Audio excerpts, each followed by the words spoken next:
Hi, welcome everybody. My name is Jair Torres and I'm with you now presenting Module 6, on which one we're going to be discussing about the multi-hazard assessment methodologies. So this module will be divided on three main chapters. The first one will be talking about the multi-hazard approach to safety.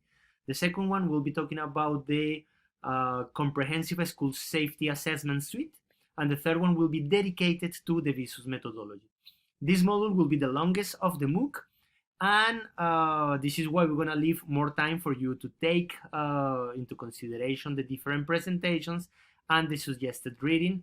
And we're going to launch Module 7 on next Monday 23. So I hope that you're going to enjoy this module as well.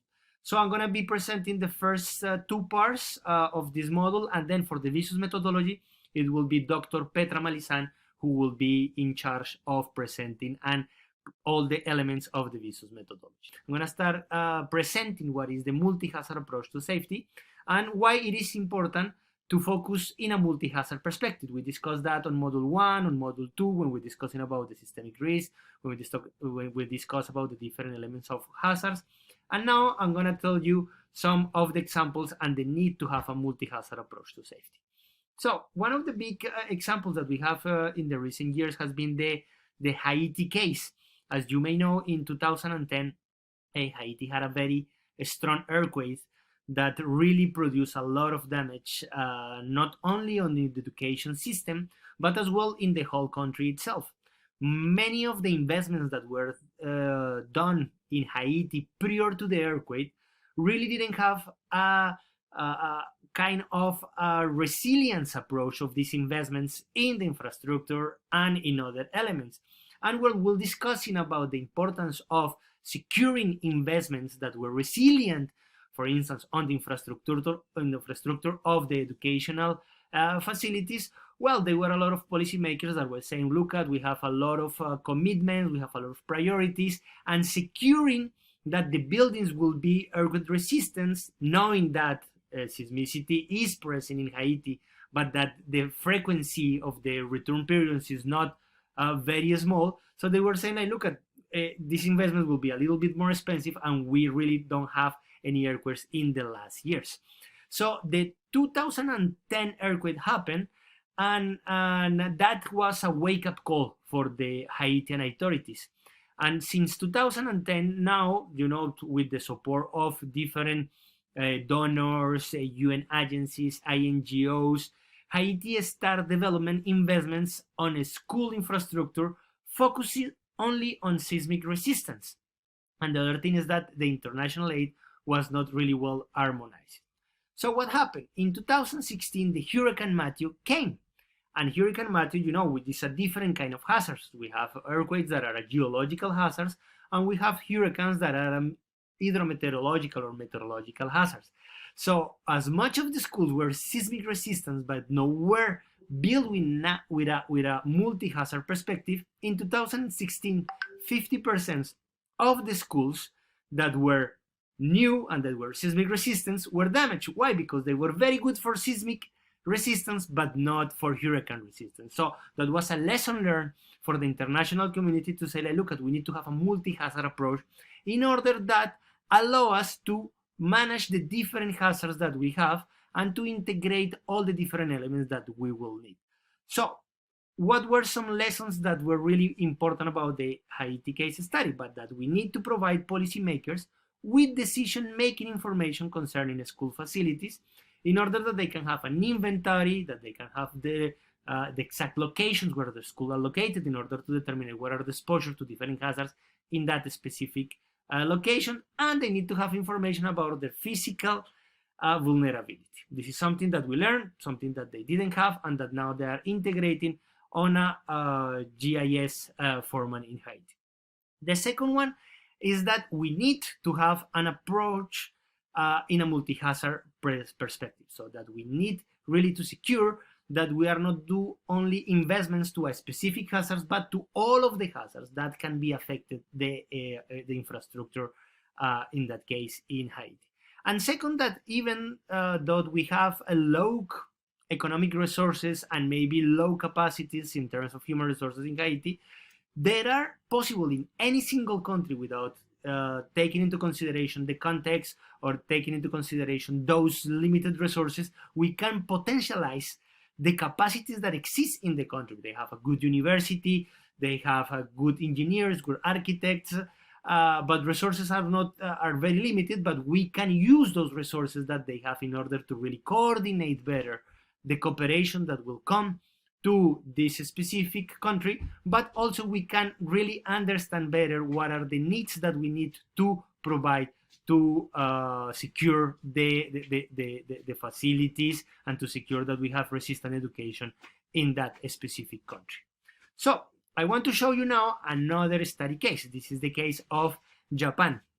As you may know, this is a very contrary between Haiti and Japan. There are two different sides of a coin. The case of Japan is quite interesting because since 2002, the government, the Minister of Education of Japan, together with the Minister of Land, Infrastructure, Tourism, and Transportation, they decided to launch a big program for securing earthquake resistance of all of the schools in Japan. As you know, Japan, it counts with all of the economic resources as well as the human resources. They have one of the biggest institutes in the world, that is the Building Research Institute, that has many architects, many engineers that really know about the different elements that they have. So they really have resources and they have the technical capacity to do that. But they focus only on earthquakes. That is one of the major hazards that affect the infrastructure in Japan. But if we see, Japan started the program in 2002 and they finalized the program of assessing and retrofitting schools in 2017. So that took them more than 15 years, many economic resources and many technical resources that were implemented. They decided to visit and to do technical deep analysis of every single school in Japan. And they realized that sometimes such a deep technical analysis was not necessary because there were schools that were in a good shape. I'm giving you these two contexts of Haiti and Japan in order to understand what are the different elements that we are facing and why we're going to be discussing today and in the next sessions about the importance of the multi-hazard approach.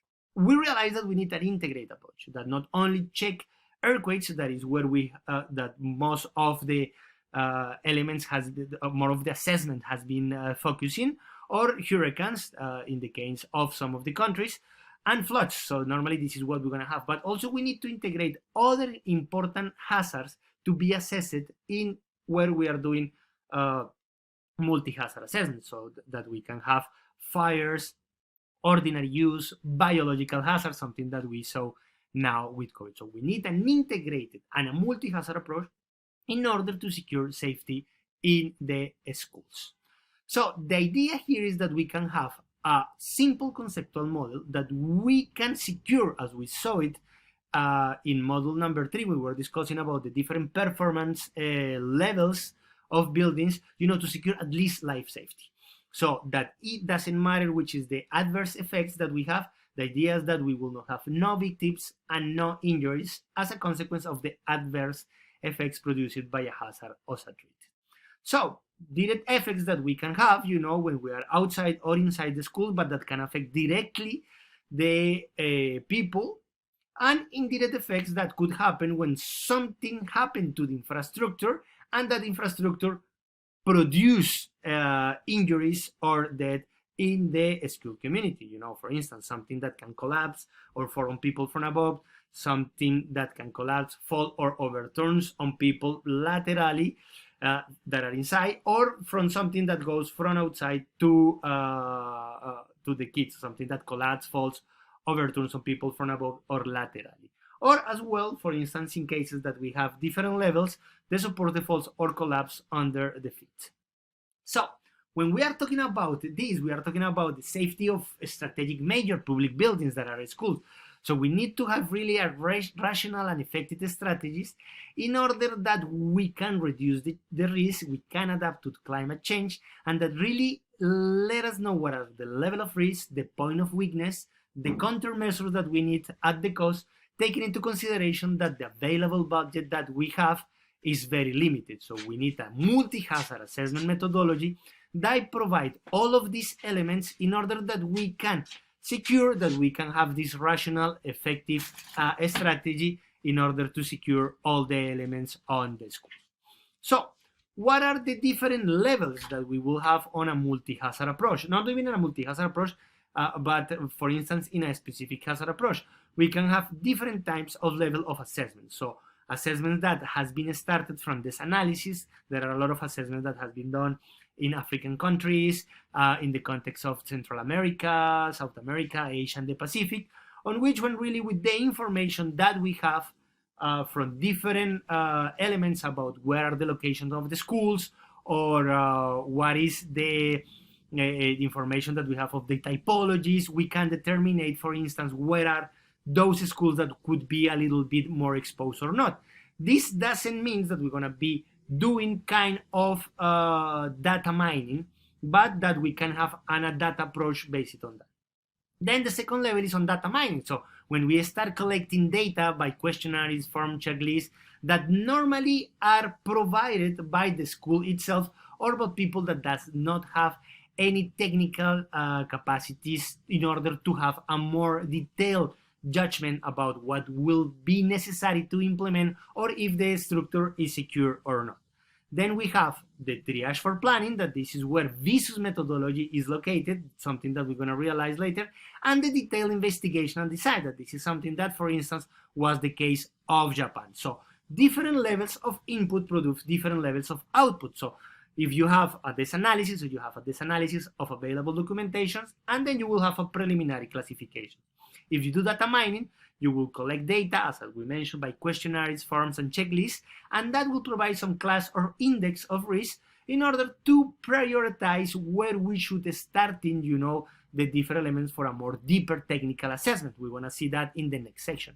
And then if we go really to the bottom of the pyramid, when we are talking about detailed investigation and design, so we have detailed data acquisition and quantitative analysis that really goes from really all of the elements that can be done on a building inspections, and we're going to have as a result an in-depth specific assessment, a safety design, and a detailed cost quantification.